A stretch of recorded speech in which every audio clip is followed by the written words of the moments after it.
আসসালামু আলাইকুম। সাজিদা একাডেমিতে তোমাদের সবাইকে জানাই স্বাগতম।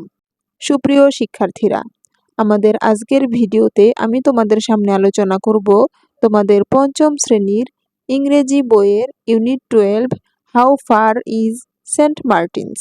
এখানে 48 পৃষ্ঠায় লেসন 5 থেকে 6 একটা বাংলাদেশের মানচিত্র দেওয়া আছে।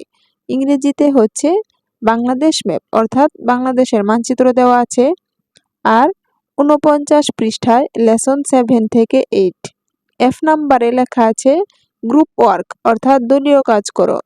Look at the map in activity E, অর্থাৎ ই কার্যক্রমের মানচিত্রটি দেখো। Point at different districts on the map, এর অর্থ হচ্ছে বিভিন্ন দেশের মানচিত্র লক্ষ্য করো।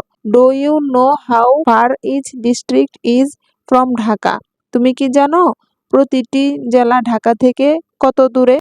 অর্থাৎ এখানে প্রতিটি জেলা ঢাকা থেকে কত দূরে সেটা বলা হয়েছে।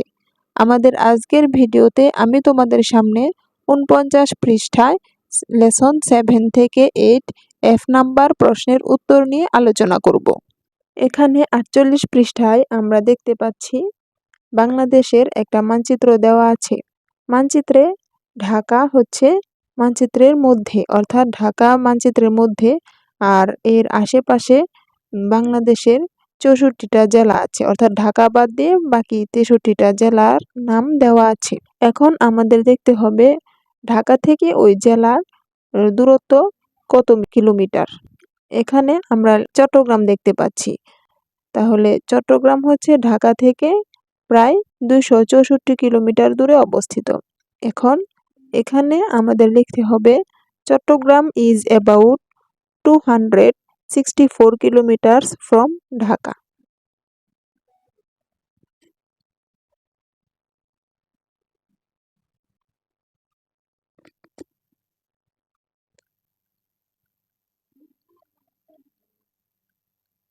এরপর আমরা দেখতে পাচ্ছি বগুড়া দেওয়া আছে। এখানে আমাদের লিখতে হবে Bogura is about 229 kilometre from Dhaka, এর অর্থ হচ্ছে ঢাকা থেকে বগুড়া প্রায় 229 কিলোমিটার দূরে অবস্থিত।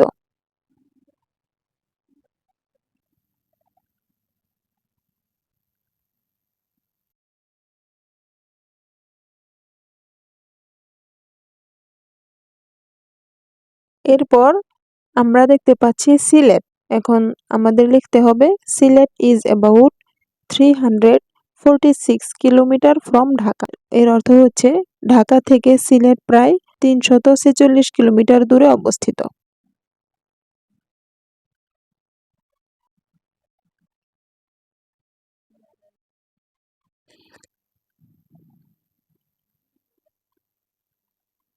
এখন আমাদের লিখতে হবে Kishoreganj is about 145 kilometre from Dhaka, এর অর্থ হচ্ছে ঢাকা থেকে কিশোরগঞ্জ প্রায় 145 কিলোমিটার দূরে অবস্থিত।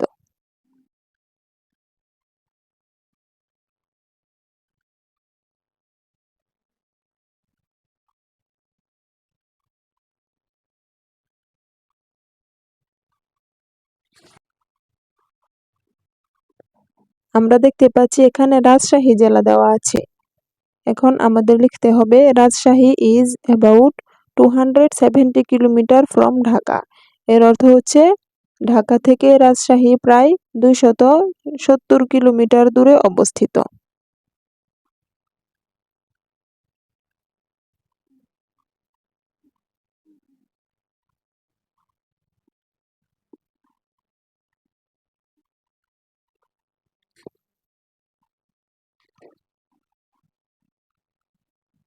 এবার আমরা মানচিত্রে দেখতে পাচ্ছি আরো একটি জেলা, সেটা হচ্ছে রংপুর। এখন আমাদের লিখতে হবে Rangpur is about 335 kilometre from Dhaka, এর অর্থ হচ্ছে ঢাকা থেকে রংপুর প্রায় 335 কিলোমিটার দূরে অবস্থিত।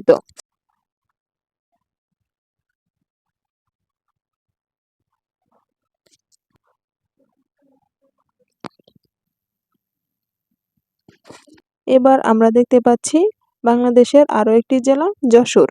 এখন আমাদের লিখতে হবে Jessore is about 274 kilometre from Dhaka. এর অর্থ হচ্ছে ঢাকা থেকে যশোর প্রায় 274 কিলোমিটার দূরে অবস্থিত।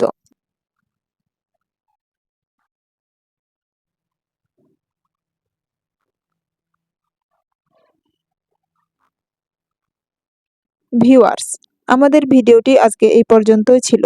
ভিডিওটির শুরু থেকে শেষ পর্যন্ত আমাদের সাথে থাকার জন্য আপনাদের সকলকে জানাই অসংখ্য ধন্যবাদ।